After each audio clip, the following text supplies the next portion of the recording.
Aha moments are some of the best times you're going to have when making music. They will usually come after long hours, weeks, trying to figure stuff out until eventually you start to realize certain things, like maybe you have to make your bass or your lead feel more alive.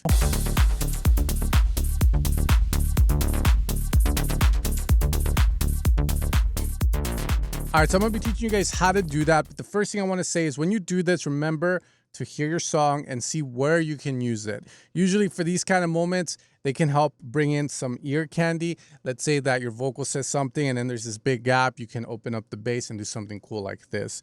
Now for this, we're going to be using Diva. It's going to allow us to do very easily is this envelope amount here, because if I don't automate this, what you just heard is going to sound like this. I almost fell asleep there. And the reason that sounds more boring is because there's no movement, there's no play with the bass doesn't dance with the song, with the drums. Instead, it just stays very static, like a pillow, and you know what I mean. So this envelope amount is opening up the cutoff. I have it set like this. And the key thing we want to be doing is, instead of using the cutoff to move it up and down like most people told you to do, what I want you to do is to use this envelope here. Now, if you don't have Diva, you can use another synth that's going to allow you to automate the amount that the envelope is opening up the cutoff by. And I feel that will also create a very similar effect. So the first step is going to be to automate that. And you're going to essentially bring that to life, allowing your bass to move up and down. Next thing I have here, which for those of you guys that care, this bass is going to be essentially two saws, one of them down an octave at 16, the second one 8, which is just up an octave. Look down, it's down an octave. Here it's up an octave, and this one's below. If I turn this one off and I just leave this one up here on,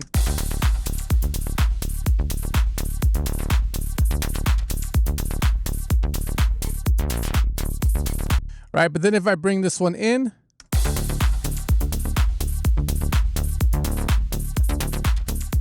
now the reason that sounds that way is because we're adding another saw layer, and it starts to interact with the top harmonics of our top layer here. Now I don't want to be doing this where they're both at the same octave, because they're going to interact in the low end region, and when they interact in the low end region, it's no bueno. Usually that low end region should only be reserved for one monophonic saw square, whatever that wave is that's going to be producing the low end, because the moment that, you know, the other one finds out, they're going to fight, and then you're going to get some cancellation, some beating going on. So we don't want that. So that's where we go here. Now the next thing that we also want to do is add a bit of noise, and you can automate the noise in and out if you choose to, but I choose to leave it up because I feel that's a bit of texture to the bass. And when you have the filter low enough where it's not opening up and revealing all the top part of it, the top part of the bass, add some meat.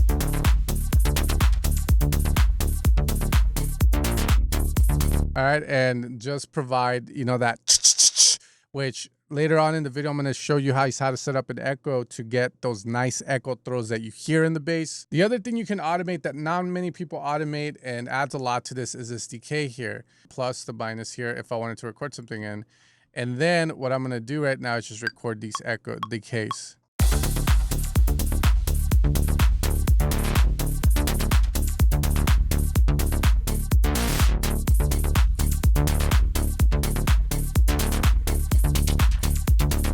Once I have that, we can always highlight and right control click to simplify it. Boom.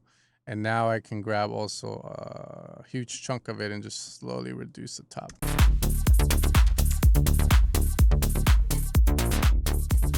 And again, as I do all of this, I hope that you're hearing how alive the bass sounds and how much more exciting it is to hear what we have versus before when it was just the bass closed and that's it, not really doing much. From here, we can also add a chorus, which is going to amplify the effect.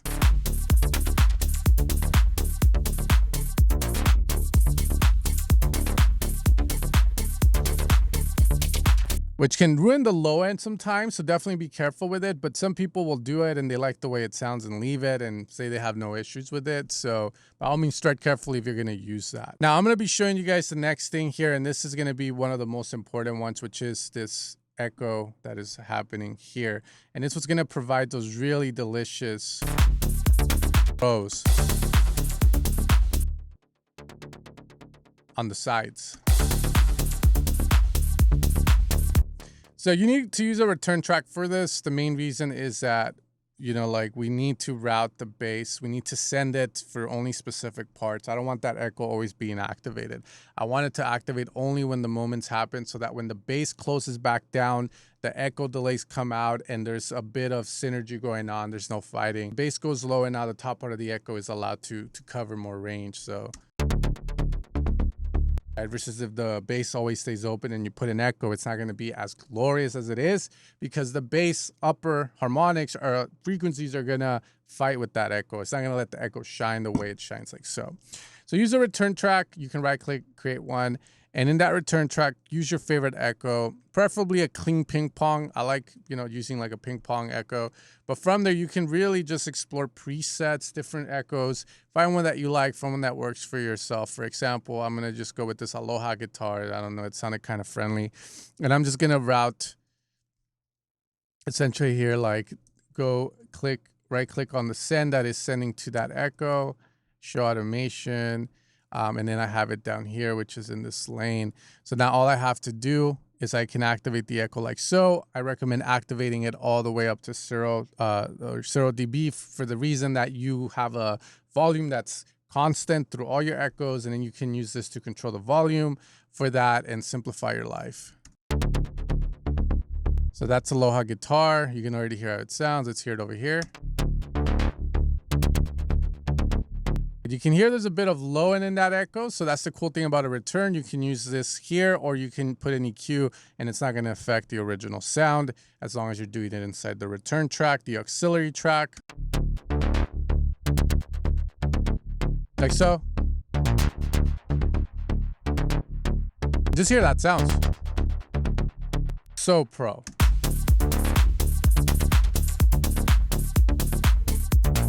All right, fam, so this is what I wanted to teach you. Something simple, as you can see, echo, opening up the filter, but it sounds expensive, it sounds delicious, and most importantly of all, in the right song, for the right setting, it will sound pro. But I really do feel the concepts that we learned today, you can apply them to leads, to pads, to a lot of various other stuff.